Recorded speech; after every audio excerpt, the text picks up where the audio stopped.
तर काल आपण स्टार्ट केलं होतं लॉज ऑफ मोशन आणि लॉज ऑफ मोशन मध्ये आपण काल अभ्यास केला होता मोशन की एखादा ऑब्जेक्ट त्याची पोझिशन जर सातत्याने चेंज होत असेल तर डेफिनेटली तो ऑब्जेक्ट कशामध्ये आहे, मोशन मध्ये आहे. आणि टाइम नुसार जर त्याची स्थिती पोझिशन बदलत नसेल तर तो ऑब्जेक्ट कोणत्या पोझिशनला आहे, रेस्ट पोझिशनला आहे. ही कन्सेप्ट आपण पाहिली होती.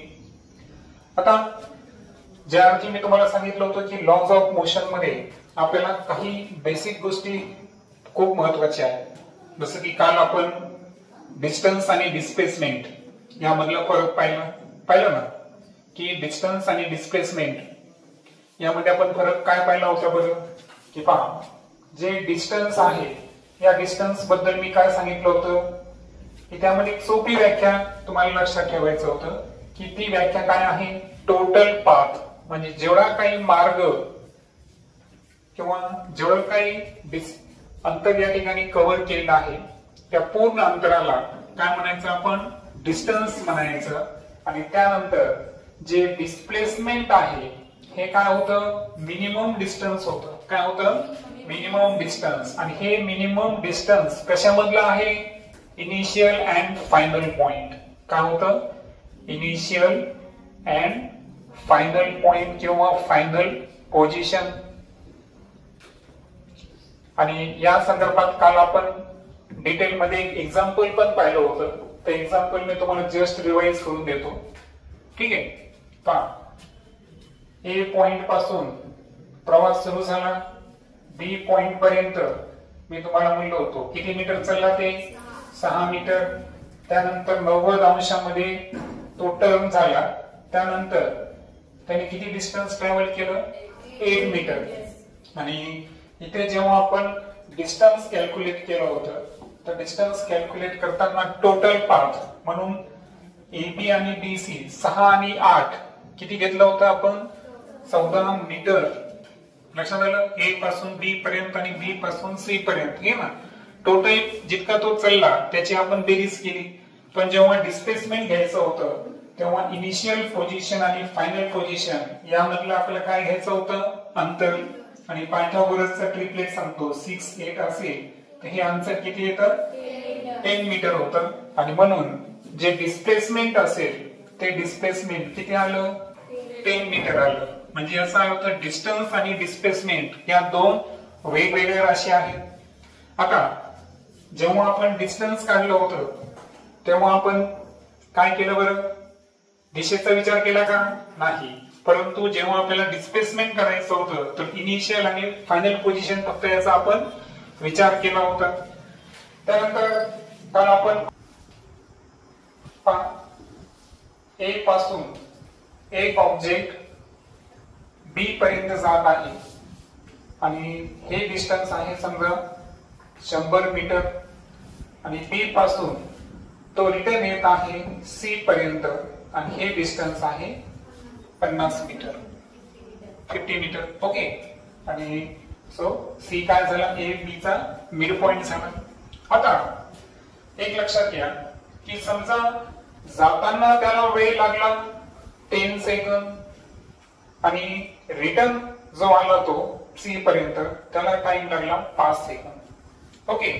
आता या दोन केसेस मध्ये आपल्याला काय करायचं आहे, स्पीड आणि वेलोसिटी काय करायची आहे, कॅल्क्युलेट करायची आहे. आता मला सांगा स्पीडचा फॉर्म्युला काय सांगितलं मी तुम्हाला, distance upon time. Okay. So आता speed is equal to distance घेताना टोटल पाथ किती ट्रॅव्हल केला सांगा, टोटल पाथ किती झाला लक्षात घ्या. ए टू बी आणि बी टू सी पर्यंत आला तो 150 मीटर. एक्झॅक्टली 150 मीटर हे झालं डिस्टन्स. आणि टोटल टाइम किती लागला, जायचे 10 सेकंद आणि यायचे 5 second. So 10 + 5 is equal to 15 second. तर सांगा आन्सर किती, 10 मीटर पर सेकंद. क्लिअर. त्यानंतर आता हे आपण जी स्पीड काढली ही कुठून काढली बरं, ए पासून तर कुठपर्यंत, सी पॉइंट पर्यंत. ओके. आता आपल्याला काढायची आहे व्हेलॉसिटी. सांगा व्हेलॉसिटीचा फॉर्म्युला काय आहे? Displacement upon time. आता मला सांगा डिस्प्लेसमेंट किती याच्यामध्ये, या केस मध्ये डिस्प्लेसमेंट किती? किती? 50 मीटर. कारण डिस्प्लेसमेंट साठी आपल्याला काय घ्यायचं आहे? एसी. मला सांगा एबी मधून बीसी आपल्याला काय करावं लागेल? वजा करावं लागेल. कारण ए आपला कोणता पॉइंट आहे? इनिशियल पॉइंट किंवा इनिशियल पोझिशन, आणि हा जो सी आहे ही काय आहे? Final position. आणि आपल्या डिस्प्लेसमेंटची व्याख्या काय सांगते? Minimum distance. मग मिनिमम डिस्टन्स म्हणजे कोण? ए पासून सी पर्यंत. आणि इथं एसी काढायचा असेल तर आपण काय करणार? एबी मधून कोणाला वजा करणार? बीसी ला. आणि म्हणून 100 मधून जर 50 आपण मायनस केले तर आन्सर किती येईल? 50. आणि म्हणून डिस्प्लेसमेंट हे किती मीटर झालं? 50 मीटर. आता सांगा टोटल टाइम किती होता?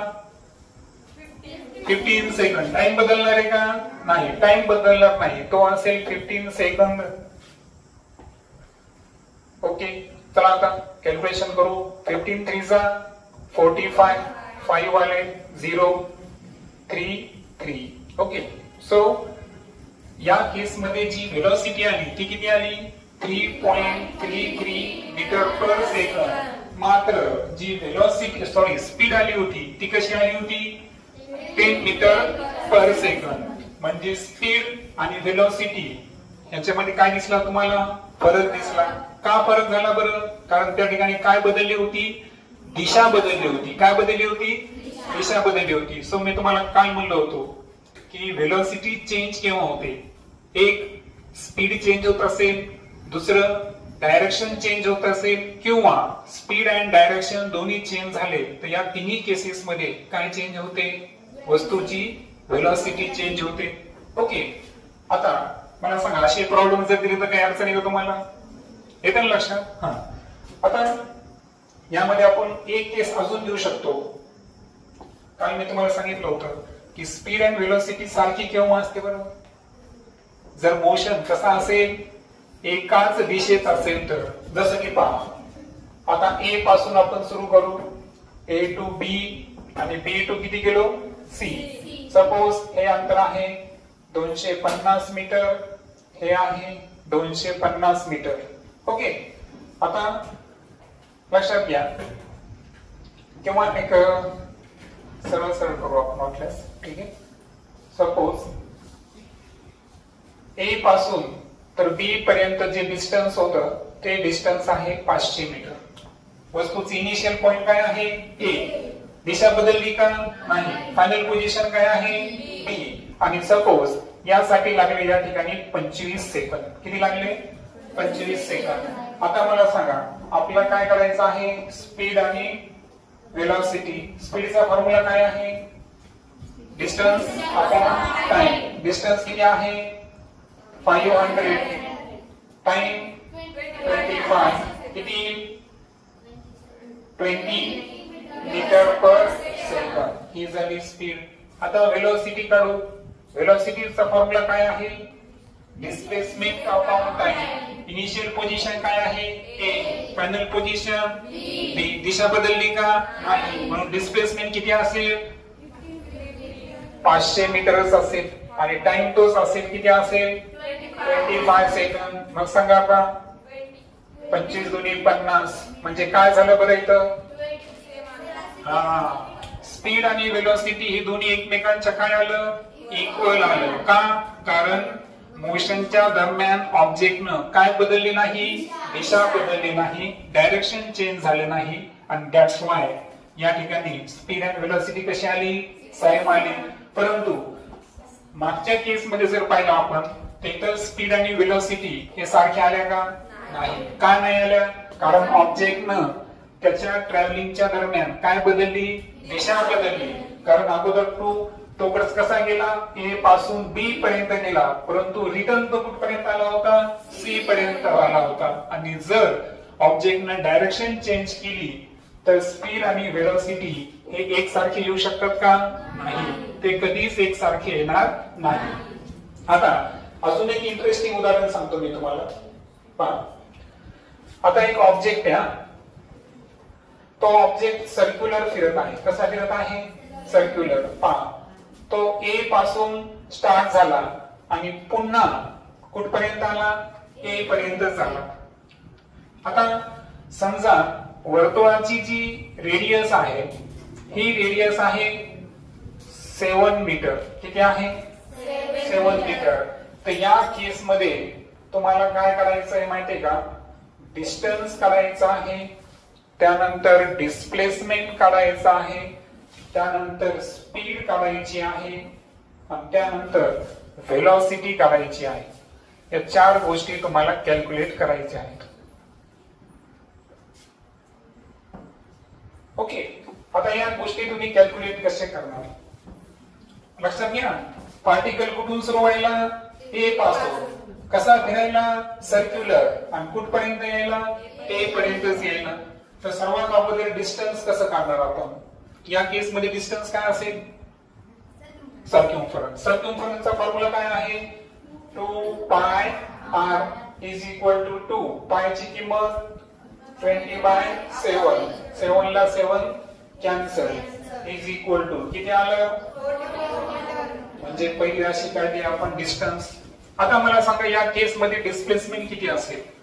किती? 0. का? कारण इनिशियल पोझिशन पण काय आहे? ए. आणि फायनल पोझिशन पण काय आहे? ए. आपण तो कुठून कुठपर्यंत गेला हे डिस्प्लेसमेंट बघतो का? काय बघतो? इनिशियल पोझिशन आणि फायनल पोझिशन बघतो. इनिशियल आणि final position same. That's why displacement काय असेल? 0. म्हणून डिस्प्लेसमेंटला जास्त कॅल्क्युलेशन करणार आहे का आपण? नाही. आता राहिला स्पीडचा प्रश्न. स्पीडचा फॉर्म्युला काय आहे? Distance upon time. डिस्टन्स किती आहे सांगा? 44 मीटर. आता टाइम समजा असं कन्सिडर करू आपण की टाइम आहे 11 सेकंद. मी टाइम दिला नाही तुम्हाला, 11 सेकंद लागले असं आपण कन्सिडर करू. मग आता सांगा टाइम किती घेतला मी? 11. सांगा स्पीड किती येईल? 4 मीटर पर सेकंद. आता व्हेलॉसिटी काय फॉर्म्युला आहे? Displacement upon time. डिस्प्लेसमेंट किती आहे? 0. टाइम किती आहे? 11 सेकंद. आन्सर किती येईल? 0 मीटर पर सेकंद. कारण शून्याला 0 ला कोणत्याही संख्येने तुम्ही जर डिवाइड केलं तर आन्सर काय येणार आहे? 0 येणार आहे. दॅट्स वाय व्हेलॉसिटी काय आली? 0 मीटर पर सेकंद. कशी स्पेशल केस आपण अभ्यासली. ठीक आहे. आता मला वाटतं की आतापर्यंत तुमच्या सर्वांचं 4 राशी क्लिअर झालेल्या आहेत. एक कोणती? डिस्टन्स. क्लिअर. दुसरा आहे म्हणजे मिनिमम डिस्टन्स, इनिशियल आणि फायनल पोझिशन म्हणलं. तिसरं काय आहे? स्पीड. कशावर डिपेंड आहे? फॉर्म्युला काय आहे? Distance upon time. आणि चौथी फिजिकल राशी पाहिली आपण व्हेलॉसिटी. काय आहे? टाइम. ओके. या 4 राशी पाहिल्यानंतर आता आपण आज जी आपल्याला नवीन कन्सेप्ट शिकायची होती आणि ज्याबद्दल मी बोललो होतो तर ते काय आहे? ऍक्सिलरेशन. आता ऍक्सिलरेशन काय आहे याला जर आपल्याला सिम्पली डिफाइन करायचं असेल तर ऍक्सिलरेशनची व्याख्या काय आहे पहा. ऍक्सिलरेशनची व्याख्या आहे rate of change of velocity. Rate of change of velocity म्हणजे व्हेलॉसिटी मध्ये येणारा जो बदल आहे, व्हेलॉसिटी मध्ये येणारा जो बदल आहे त्याला काय म्हणायचं? ऍक्सिलरेशन. आता तुम्ही म्हणणार कसं? आता एक लक्षात घ्या. आता पार्टिकल आहे. पार्टिकल तुम्हाला माहित आहे का की समजा मी गाडी चालवलो. लक्षात घ्या, मी ए पॉइंटला गाडी सुरू केली. हे कोणती पोझिशन झाली माझी? Initial position. बरोबर आहे का? आता असं झालं की इनिशियल पोझिशन ए पॉइंट इनिशियल जिथून मी मोजायला सुरुवात केली तर त्यावेळेस माझ्या गाडीची जी स्पीड आहे ती किती होती? 40 किलोमीटर पर आवर. ही माझी काय होती? स्पीड होती. मी नंतर ए टू बी गेलो. कसा गेलो? ए पासून तर बी पर्यंत मी गाडीची काय केलं? ट्रॅव्हलिंग केली. बी हे काय झालं? Final position. आता या नंतर पण गाडी सुरू आहे बरं, गाडी अजून स्टॉप आहे का नाही पहा. गाडी जी आहे बाईक बी जी चालवायलो तर मी 2 पॉइंट केले माझे प्रवासादरम्यानचे. ए पॉइंटला माझी स्पीड किती होती 40 किलोमीटर पर आवर. बी पॉइंटला माझ्या जी बाईकची स्पीड आहे ती सपोज 40 च्या ऐवजी 1 मिनिट थोडस मी अंक बदलतो. तर इथं मी वाटल्यास घेतो पहा 54 आणि इथे घेतो मी 72 किलोमीटर पर आवर. आता हे मी मुद्दाम का घेतले कारण मला तुमच्याकडून काही गोष्टीची प्रॅक्टिस पण करून घ्यायची आहे.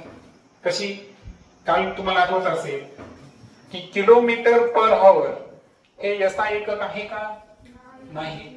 स्पीड आणि व्हेलॉसिटीचं एसआय एकक काय आहे मीटर पर सेकंद. किलोमीटर पर आवरचं रूपांतर मीटर पर सेकंद मध्ये करायचं असेल तर आपण त्या राशीला कितीनं मल्टिप्लाय करतो 5/18. मग आता सांगा 54 ला 5/18 न मल्टिप्लाय करू. 18 3 जा 54, 3 5 जा 15. मग सांगा माझी जी इनिशियल स्पीड आहे ती किती आली 15 मीटर पर सेकंद. त्यानंतर 72 कितीनं मल्टिप्लाय करणार 5/18. 18 4 जा 2 किती आलं 20 मीटर पर सेकंद. आता हे जी मी ट्रॅव्हलिंग केली असं कन्सिडर करू की हे पाथ ट्रॅव्हल करण्यासाठी मला जो टाइम लागला तो टाइम किती आहे 5 सेकंद. आता आपण एक एक गोष्टीला काय करू माहितीये का एक एक अक्षर वापरायला सुरुवात करू. पहा ए पॉइंटला माझी जी व्हेलॉसिटी होती ती माझी सुरुवातीची व्हेलॉसिटी आहे त्याला म्हणणार मी इनिशियल व्हेलॉसिटी. काय म्हणणार त्याला मी इनिशियल व्हेलॉसिटी. आणि इनिशियल व्हेलॉसिटी मी कोणत्या इंग्रजी अक्षराने दाखवणार यू. त्यानंतर बी पॉइंट ला जी व्हेलॉसिटी होती ती होती फायनल पोझिशनची व्हेलॉसिटी. त्याला मी काय करणार या ठिकाणी फायनल व्हेलॉसिटी कन्सिडर करणार. फायनल व्हेलॉसिटीला डिनोट करण्यासाठी मी इंग्रजी अक्षर कोणतं वापरतो व्ही. त्यानंतर जो टाइम ड्युरेशन आहे तो टाइम ड्युरेशन कोणत्या सिम्बॉलने दाखवलं मी टी. आता हे मी का दाखवलं कारण आपल्याला आपल्याला ऍक्सिलरेशन समजून घ्यायचं आहे. तर ऍक्सिलरेशनची व्याख्या मी काय केली rate of change of velocity with respect to time. आता याला आपल्या सूत्रा स्वरूपात लिहायचं आहे. तर पहा ऍक्सिलरेशन जे आहे त्याची व्याख्या जर तुमच्या लक्षात राहत नसेल तर तुम्ही काय करा सर्वात सोपं त्याचा फॉर्म्युला लक्षात ठेवा. फॉर्म्युला सोपा आहे.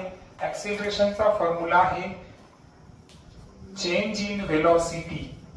काय आहे change in velocity upon time. Clear. आता चेंज इन व्हेलॉसिटी म्हणजे काय व्हेलॉसिटी मध्ये झालेला बदल. आता चेंज इन व्हेलॉसिटीला दुसऱ्या भाषेमध्ये लिहायचं असेल तर पहा या ठिकाणी आपल्याला लिहिता येतं फायनल व्हेलॉसिटी मधून तुम्हाला काय वजा करायचे आहे इनिशियल व्हेलॉसिटी. आणि हे वजा केल्यानंतर मायनस केल्यानंतर याला कशाने डिवाइड करायचं आहे टाइमने डिवाइड करायचं आहे. आता मला सांगा ऍक्सिलरेशन साठी आपण सिम्बॉल वापरायचा ए. कारण आपण ऍक्सिलरेशन जे घ्यायलो ना हे लिनियर ऍक्सिलरेशन घ्यायलो. कारण आपण वस्तू एका दिशेमध्ये ट्रॅव्हल करत असेल तर याला कोणतं मोशन म्हणतो लिनियर मोशन. तर लिनियर ऍक्सिलरेशन साठी काय वापरलं आपण ए.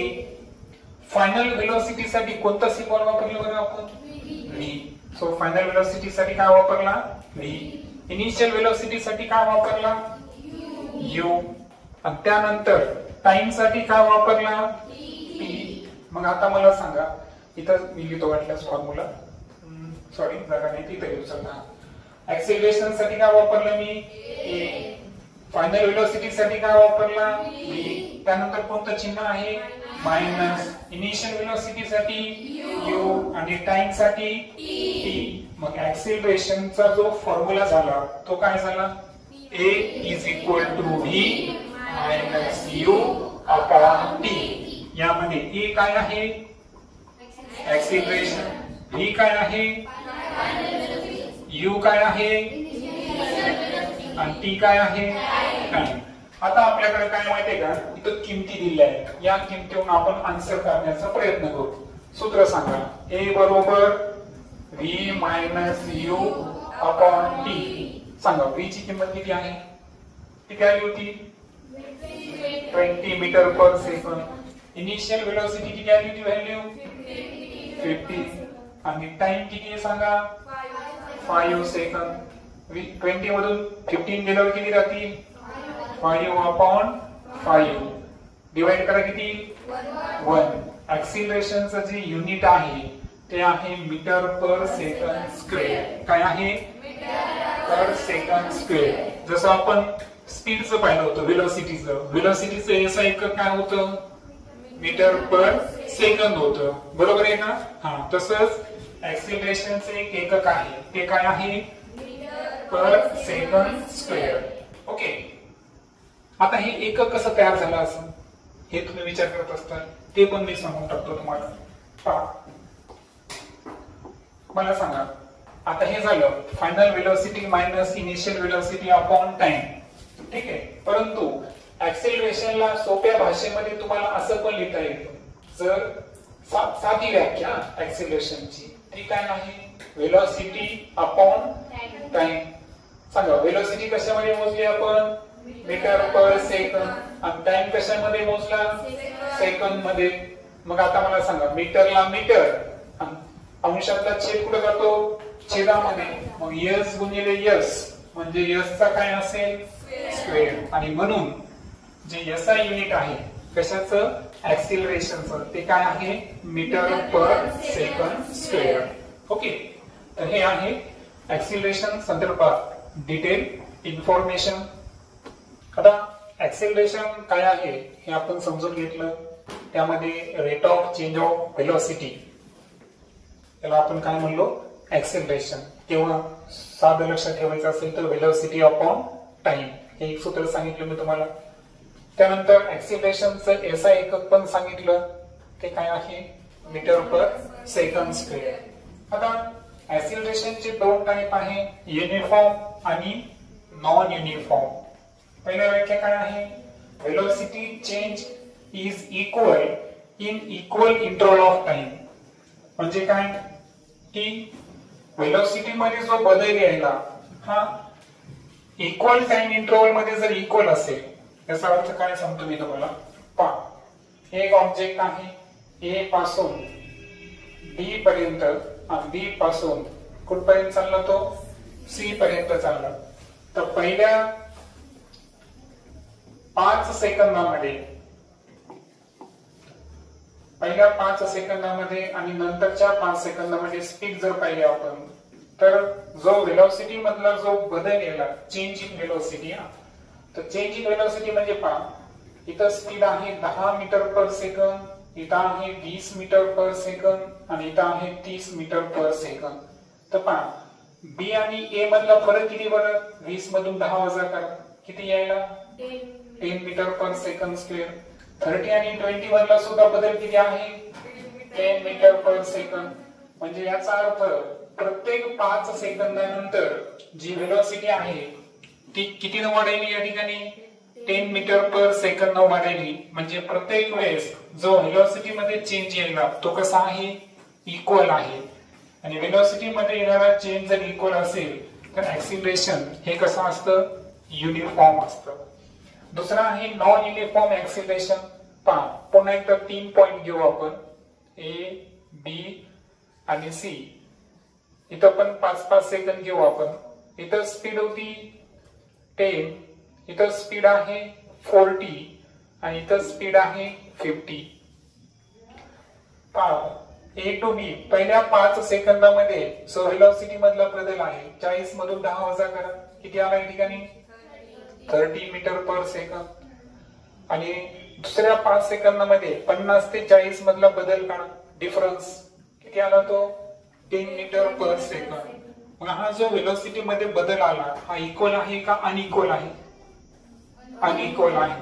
म्हणजे कालावधी सारखा असताना जो व्हेलॉसिटी मधला बदल आहे हा अनइक्वल असेल, पहा व्हेलॉसिटी चेंज इज अनइक्वल असेल तर त्या ऍक्सिलरेशनला काय म्हणायचं, नॉन युनिफॉर्म ऍक्सिलरेशन. आणि त्यानंतर ऍक्सिलरेशनचे आणखी 3 टाइप्स आहेत, पॉझिटिव्ह, निगेटिव्ह आणि झिरो. आता लक्षात घ्या पॉझिटिव्ह ऍक्सिलरेशन कसं आहे पहा. ए पॉइंट, बी पॉइंट आणि सी पॉइंट, 3 पॉइंट घेतले मी.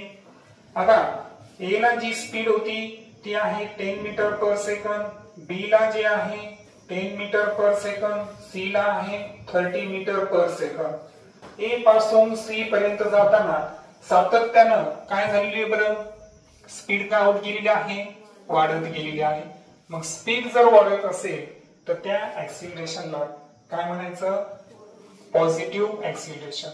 आलं लक्षात की या ठिकाणी जी ऑब्जेक्टची व्हेलॉसिटी आहे हे इक्वल टाइम इंटरवल मध्ये व्हेलॉसिटी काय होत गेली, इन्क्रीज. पहा लक्षात घ्या व्हेलॉसिटी साठी काय वापरतो आपण चिन्ह व्ही. व्हेलॉसिटी जी आहे तर व्हेलॉसिटी चेंज होत असेल, इन्क्रीज होत असेल. चेंज कसा आहे, इन्क्रीज म्हणजे काय, वाढ होत असेल तर ते ऍक्सिलरेशन कोणतं असतं, पॉझिटिव्ह ऍक्सिलरेशन. आता निगेटिव्ह ऍक्सिलरेशन म्हणजे काय पहा, ए पॉइंटला स्पीड 3 पॉइंट देऊ आपण, ए, बी आणि सी. ए पॉइंटला स्पीड होती 60 मीटर पर सेकंद, त्यानंतर बी पॉइंटला स्पीड आहे 50 मीटर पर सेकंद, सी पॉइंटला आहे 40 मीटर पर सेकंद. मग सातत्यानं काय झालं बरं, जी व्हेलॉसिटी आहे ती इन्क्रीज झाली का डिक्रीज झाली, डिक्रीज. मग व्हेलॉसिटी जर डिक्रीज होत असेल तर त्या ऍक्सिलरेशनला काय म्हणायचं, negative acceleration. So negative acceleration मध्ये जी व्हेलॉसिटी आहे ही इन्क्रीज होईल का डिक्रीज होईल, डिक्रीज होत आहे. क्लिअर. राहिला प्रश्न फक्त कशाचा, झिरो ऍक्सिलरेशन. तर पहा काय झालं, ए पॉइंटला जी स्पीड आहे ती आहे 50 मीटर पर सेकंद, बी पॉइंटला सुद्धा स्पीड किती आहे 50 मीटर पर सेकंद, सी पॉइंटला सुद्धा स्पीड जी आहे ती किती आहे 50 मीटर पर सेकंद. मग तीन मोशनच्या दरम्यान कुठेही व्हेलॉसिटी इन्क्रीज पण झाली नाही आणि डिक्रीज पण झाली नाही, तर अशा वेळेस ऍक्सिलरेशनची व्हॅल्यू काय असते, झिरो असते. लक्षात आलं तिन्ही टाइप. व्हेलॉसिटी जर इन्क्रीज होत असेल तर कोणते ऍक्सिलरेशन आहे, पॉझिटिव्ह. मोशन दरम्यान व्हेलॉसिटी जर डिक्रीज होत असेल तर ऍक्सिलरेशन कोणता आहे, निगेटिव्ह. आणि मोशन दरम्यान व्हेलॉसिटी इन्क्रीज पण होत नाही आणि डिक्रीज पण होत नाही, कॉन्स्टंटली ती सेम राहत असेल तर अशा वेळेस ते ऍक्सिलरेशन कोणते ऍक्सिलरेशन असतं, झिरो ऍक्सिलरेशन असतं. ओके.